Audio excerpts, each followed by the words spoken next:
All right, so as I said, primary thing when you're talking about body weight or you're talking about fat mass is to really look at the dietary intake, because it's really easy to take in extra calories and it's hard to burn them.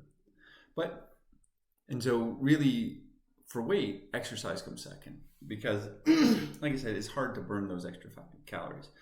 And exercise doesn't get rid of fat where you want it. As I said in the overview, basically the first place that fat goes is the last place that it leaves. So if you have a tendency to store fat around your middle or around your hips, when you get in the best shape of your life, that's the last place it's going to leave from.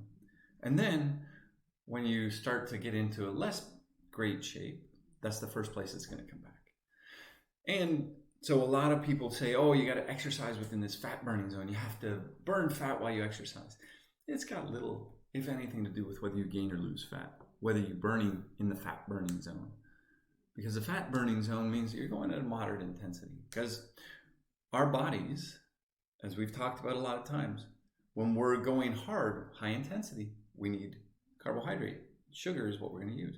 When we're going at low intensity, fat is what we can use, because we have enough oxygen so that we can break down the fat. And we're not needing calories faster than we can produce them using fat. So the result is when you go slowly, you use more fat. But I'll show you in a second that doesn't mean that you're going to end up with a net effect that's going to cause you to lose weight or lose fat. And then exercise without controlling your intake rarely results in a reduction in fat.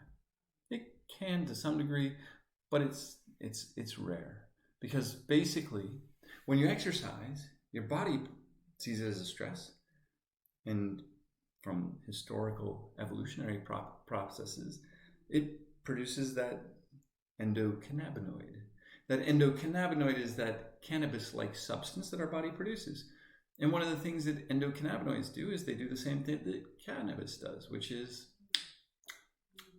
gives you the munchies. Because you've just expended a bunch of calories, your body wants you to replenish those things, so you get the munchies. And so a lot of times, like my wife always says, that when she goes and she swims, those are the days when she eats the whole house. Everything in the house is you better move your hands quickly because she's going for it. All right. So ideas between exercise and the fat burning zone. So the fat burning zone is this 65% of your VO2 max. So if you were to run or to walk, say at 4 miles per hour, heart rate is about 130 beats per minute, 65% of your max, you're using about 70% fat. In 30 minutes, you're going 4 miles an hour, you're going to burn 200 calories. We've talked about that, 100 calories per mile. And about 140 of those calories are from fat.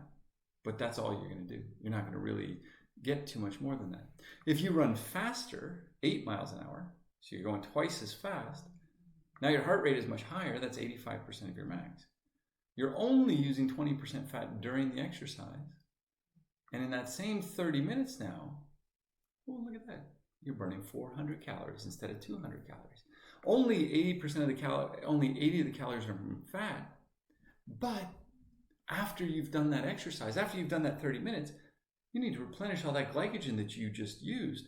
And therefore, what you use as a recovery fuel is that in the recovery period, you're using all fat, because you're storing all the glucose that you can as glycogen.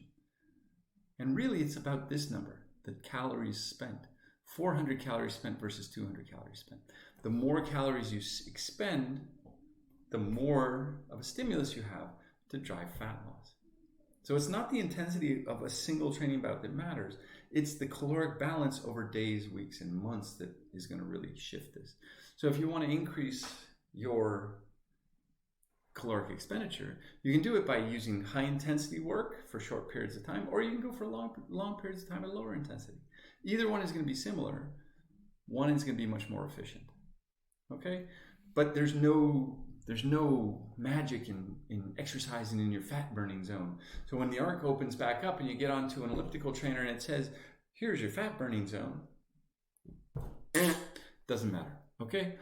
Just exercise to expend calories. Go at as high in intensity as you want and calculate how many calories you're going to expend. All right, so what are the bad ways that you can approach body comp? So body comp is how much fat, how much muscle and bone do you have? So the worst thing you can do is be in a constant state of energy deficit, constantly hungry. Skipping meals, that's not ideal. Intermittent fasting is a strategy, but it's a strategy where you're doing it very specifically. Yes, you're going to skip a meal, mostly breakfast for most people, because what they're going to do is they're going to do 16 to 17 hours of fasting, and then they're going to do 7 to 8 hours of time when they can eat.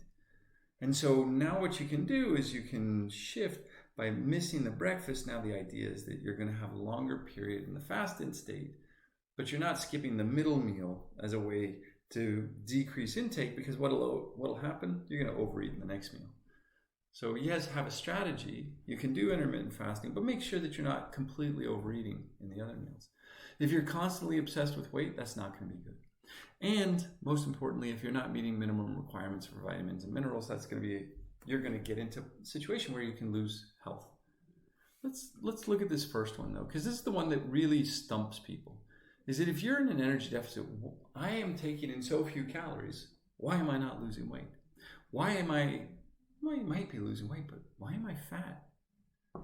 Well, in fact, if you look at elite athletes, this is the numbers of hours in an energy deficit of greater than 300 calories. So you can see the energy deficit here. 300 calories is here. So if you're in an energy deficit of 300 calories, let's take a look at what that means for your body fat. The top number is the body fat. So the lowest body fat in this group of women is 12.1%, which is extremely low body fat for women. Who is in that? Is it the ones who are in the biggest caloric deficit? No, it's the ones who are the closest to being in caloric balance. So they aren't more than 200 calories out on either side. So some are 200 calories more, some are 200 calories less. But what you can see is the ones who hover around caloric balance have the lowest body fat. The ones who have the greatest negative balance, they actually have the highest body fat. And one of the things that happens is if you restrict your calorie intake to greater than 300 kilocalorie a day deficit for a long period of time, what happens is your body begins to spare body fat and expend muscle mass. Because again, muscle mass is using energy. So you set up your basal metabolic rate based on how much muscle you have. So if I'm shrinking my muscle, what I'm doing is I'm decreasing this imbalance by making my muscle smaller. So that if I take in the same amount, my muscle gets smaller, so now the negative balance is less. All right? So what you're doing is you're decreasing expenditure by getting rid of your muscle. And that's going to protect the body fat, because the body fat doesn't really cost you any energy to hold, and is a great source of energy if you go into this fast, which you seem to be doing. So the worst thing you can do is go into a very long-term energy deficit of greater than 300 kilocalories a day for long periods of time. What happens? You're going to use your muscle mass, you're going to save your fat mass. So you're going to lose all of your muscle as a way to decrease your expenditures, to decrease the negative energy balance. Okay? So your body is actually adapting. If you're going to take in this many calories, we're going to make our lean mass small enough so that that's closer to a match. And because the lean mass is where you're using calories. We're going to keep the fat because the fat doesn't use many calories, but let's get rid of that lean mass so that our energy expenditure is closer to our energy intake. So you're going to get fatter with lower muscle mass.